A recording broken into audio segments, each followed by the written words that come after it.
When I was growing up, my family put dis into the word dysfunction.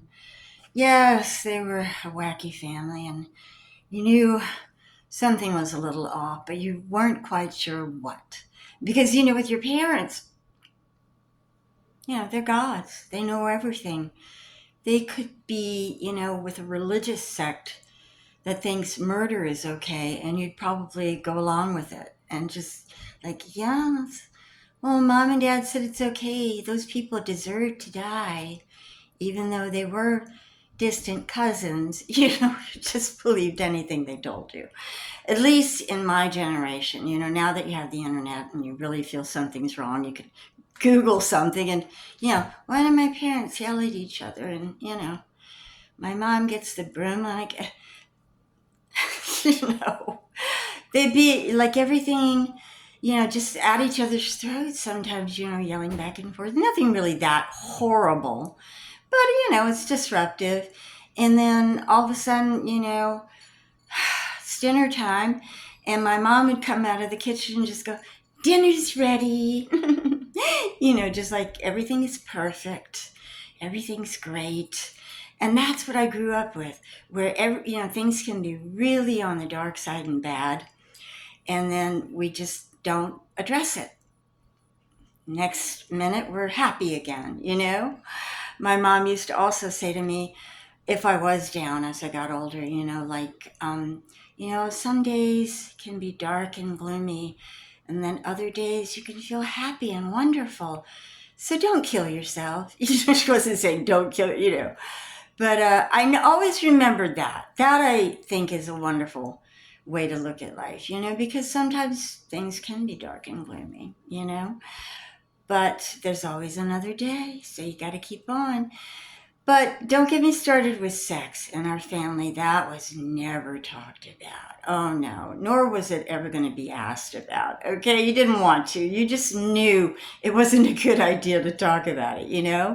Even though, I found out my special purpose at a very early age, and I didn't know what it was, but I found it, And there are other stuff though, with a man and a woman, and what people do when they fall in love, or sometimes don't even fall in love. The neighborhood kids told me about it, and you know what? Quite honestly, it probably wasn't a good idea, because if you grew up with some of the neighborhood kids I grew up with, you probably didn't want to know what they were saying. But I have to say that, my brothers, they were so much older than me. They were like 7 and 11 years older. And they were almost out of the house when I was like 10 years old. And, but they didn't like me. They were jealous of me because I was the girl, and I probably got preferential treatment. Never hear the end of it. Even to this day, they say stuff like that. But my older brother, I'll call him David. His real name is David. He used to torture us, especially Kipper. I'll call him Kipper. His name is Ken. I'll never forget when my mom left us one day, and she told them to watch me because I was only like 6 years old or something. And as soon as she shut the door, David is at the top of the stairs with a real dart from his dart set, aiming it at Kipper. And he told him, "You move, I'll release the dart." And I was, he was frozen, but he had to move. So suddenly he moved to run, and David released the dart. Thankfully, it didn't hit him, okay? And thankfully for David, he had more darts in the other hand. Yeah, that was my brother. And David used to torture me. Now, I had these little tics and these strange little habits. I go, like, I looked like I was having an epileptic fit, okay? And I guess it was from nervousness or whatever. I had acquired them. So eventually my mother kept telling me, trying to calm me down, which was really weird because she was causing some of it. But I would finally get a little bit better. My face would be calm. And then all of a sudden, out of nowhere, David would say, "Hey, do you feel like doing this?" And what do you think I would do? Of course, I'd start doing the habits again. Okay. Wow. So it was a weird family. Yeah. I'm not going to say there weren't good times. We did have really good times. We could calm down. We had dinner together, which was really nice for at least 20 minutes.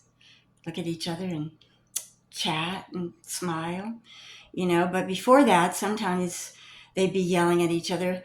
And my mother would go in the kitchen to cook dinner, and all of a sudden she'd open the door and she'd go, "Dinner's ready." Just like a 50s family. So that's what I grew up with, like total dysfunction and, mayhem. And then all of a sudden it was just swept under the rug.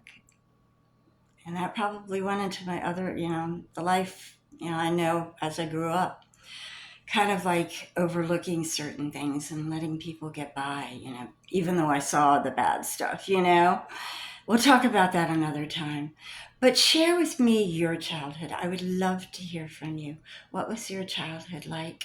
Was it dysfunctional? Was it perfect? Probably not. Just saying. But if it was, lucky you. Let me know.